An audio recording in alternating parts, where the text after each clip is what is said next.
Tamil is India's gift to the world. Tamil literature is eternal.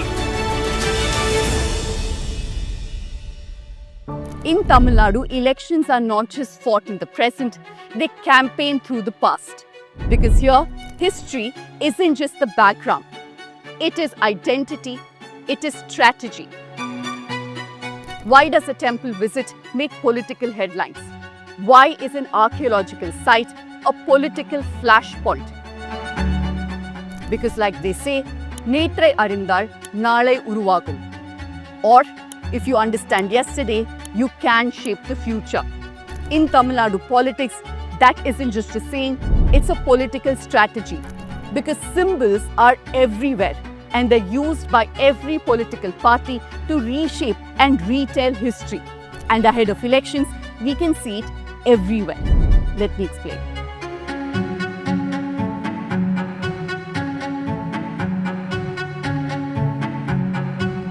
Culture and identity matter deeply in Tamil Nadu and they shape how people see themselves, their story, their history and their future, which is exactly why it matters how it's used. Here at the News Minute, we've been closely tracking this, from the debates around unity to language politics and questions of identity. And for this election, we're on the ground meeting candidates, experts and people to break it all down for you. I once again repeat what I say every single week. Your support is what keeps us going. So keep supporting us, keep supporting Let Me Explain so we can go on the ground more often. You can scan the QR code on your screen and contribute to our election fund and our ground reportage.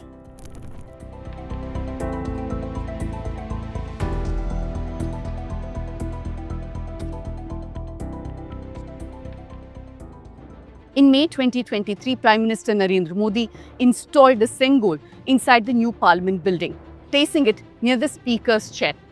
The government presented it as a historic symbol of the 1947 transfer of power, linking it to Jawaharlal Nehru and Rajagopalachari. And the ceremony was conducted by Tamil Shaivite monks. But historians pointed out that there is no clear archival evidence that Sengol marked any formal transfer of authority. It was a ceremonial gift, not a constitutional symbol. Critics raised a deeper concern. Placing a royal scepter inside Parliament suggests that authority flows from religion or monarchy and not from the people. This concern goes back decades itself, to 1947 in fact, because Annadurai had questioned the role of Adinams, arguing that they were trying to stay in the good books of the new rulers. In Tamil Nadu, where Dravidian politics has long resisted religious authority in governance, the move was seen not just as a cultural recognition, but as an attempt to reframe political history. PM Modi has over years stepped up his outreach to Tamil history, especially the legacy of the Cholas. In July 2025, he visited Gangaikonda Solapuram to mark the birth anniversary of Rajendra Chola I.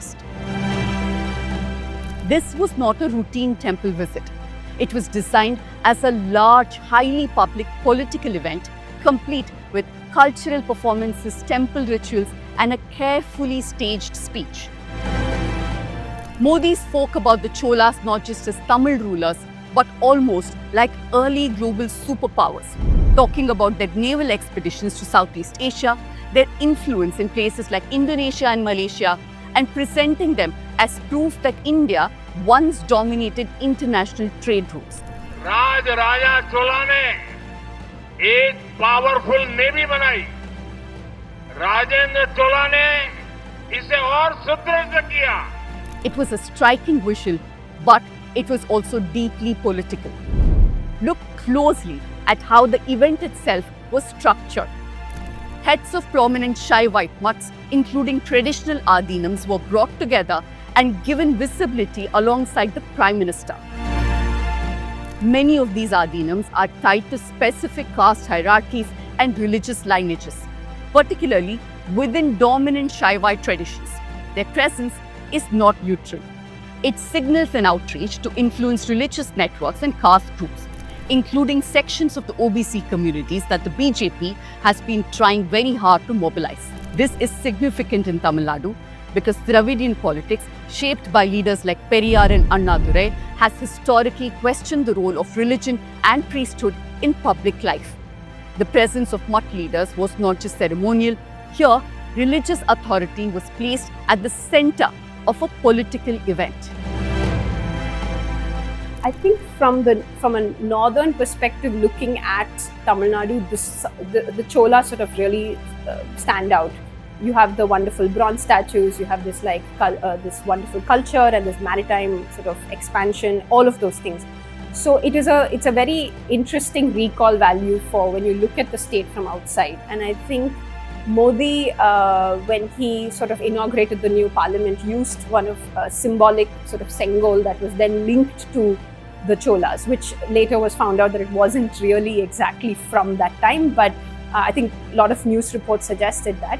But it was seen as a symbolic sort of gesture of a person who's walking into a new space from where he would potentially rule in, right? So the symbolism is what is striking, that perhaps if I talk about the Cholas, I will be able to reach out to the Tamils who also consider the Cholas to be important to their history. So that's something that keeps playing back as somehow the Cholas are resurrected when it is required. This pattern goes back a few years. In October 2019, Modi hosted Chinese President Xi Jinping at Mahabalipuram. Instead of Delhi, the meeting was staged among Pallava-era monuments like the Shore Temple and Arjuna's Penance. The visuals were broadcast globally. Ancient Tamil architecture became the face of Indian diplomacy. It looked like cultural pride, but politically, it also folded Tamil history into a broader Indian civilizational narrative. In 2022, Modi launched the Kashi Tamil Sangamam in Varanasi. It was a month-long program at Banaras Hindu University. It brought students, scholars, artists, and artisans from Tamil Nadu to Kashi. There were cultural performances, academic exchanges, exhibitions, even curated displays of Tamil literature and temple traditions in Varanasi. Supporters called it a revival of ancient civilizational links between Kashi and Tamil Nadu. But critics saw it as an attempt to fold Tamil identity into a wider Hindu cultural frame rooted in the north. The same approach shows up repeatedly in speeches, because Modi has quoted the Tirukkural multiple times, from parliament speeches in 2020 to addresses at United Nations and diaspora events. Irun Dombi Ilvad, Vadelam Virun Dombi, Vedan Mai, Sheddar Portu, Yadam Ure, Yavrum Kedir. He's also frequently referenced Sangam literature, but the selective quoting seems to bring out the irony. Sangam literature also speaks about social hierarchy, war, and everyday struggles. These layers are rarely highlighted. The easiest way to get into a Tamil's heart is, firstly, you speak in a language that we can understand. In the last 10-15 years, people from the Hindi heartland come here and speak in Hindi. What do we understand?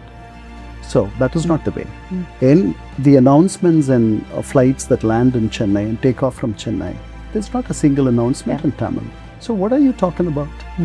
What is the idea of you holding a Tamil cultural sammelan in Varanasi? How does that benefit the Tamils?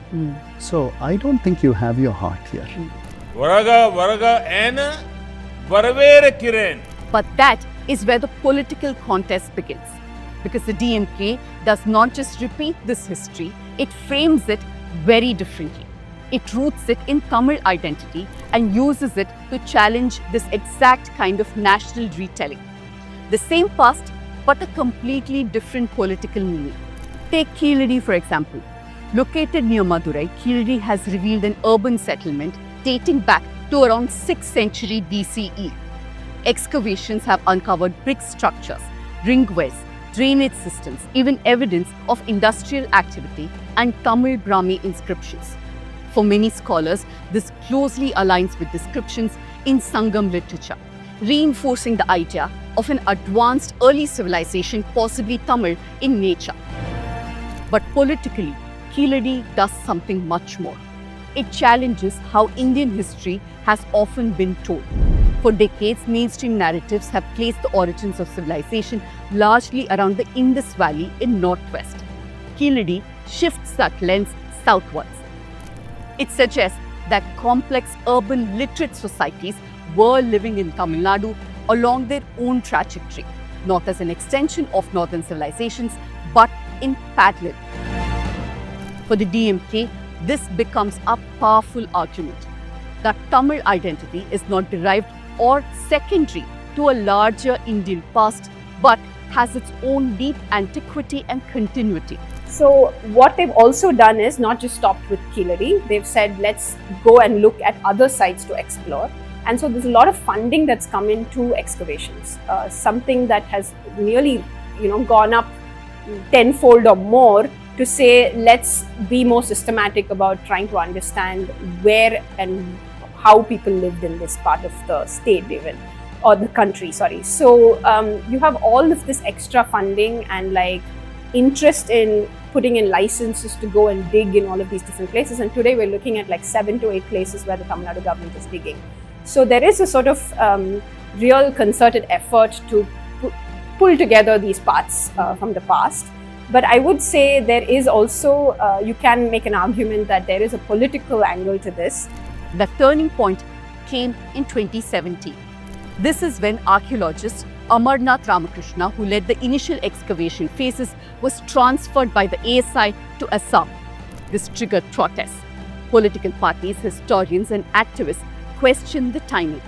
The DMK accused the Modi government of trying to dilute or control findings that could challenge dominant narratives about Indian civilization. Keeladi quickly became part of the larger Tamil Nadu versus Delhi narrative. And once in power, the DMK turned that narrative into policy. After 2021, Chief Minister M.K. Stalin significantly expanded state funding for archaeology. The Keeladi Museum, inaugurated in 2023, was built at a cost of around 18 crore rupees. Excavations in sites like Kodumanal, Adichanallur, Sivagalai were expanded.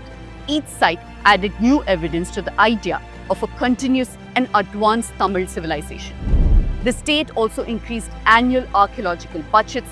They set up dedicated research teams and pushed for more carbon dating and scientific analysis of findings. Public exhibitions and outreach programs were organized across districts to take these discoveries beyond academia and into everyday political discourse. In 2023, Stalin also released reports highlighting Iron Age findings, stating that Tamil civilization's antiquity must be recognized globally and, most importantly, independently. Tamil நிலப்பரப்பிலிருந்து தான் இரும்பின் காலம் தொடங்குச்சு. At Sivagalai in Thoothukudi district, burial urns have been carbon dated to around 1000 BCE or even earlier. These contain skeletal remains along with iron tools and black and red ware pottery. The presence of iron technology suggests early technological advancement and organized communities much earlier than previously highlighted. M.K. Stalin has used these findings to argue that Tamil civilization has deep antiquity and must be recognized on its own terms. For the BJP, this creates a dilemma. Engaging with Keeladi helps connect with Tamil pride, but endorsing its interpretations complicates its broader narrative, which often emphasizes the Indus Valley and the Saraswati civilization. So the response remains cautious, because pushing Keeladi too strongly means shifting the center of Indian civilization southwards, and that unsettles a long-held narrative. And sometimes history turns into a mass movement overnight.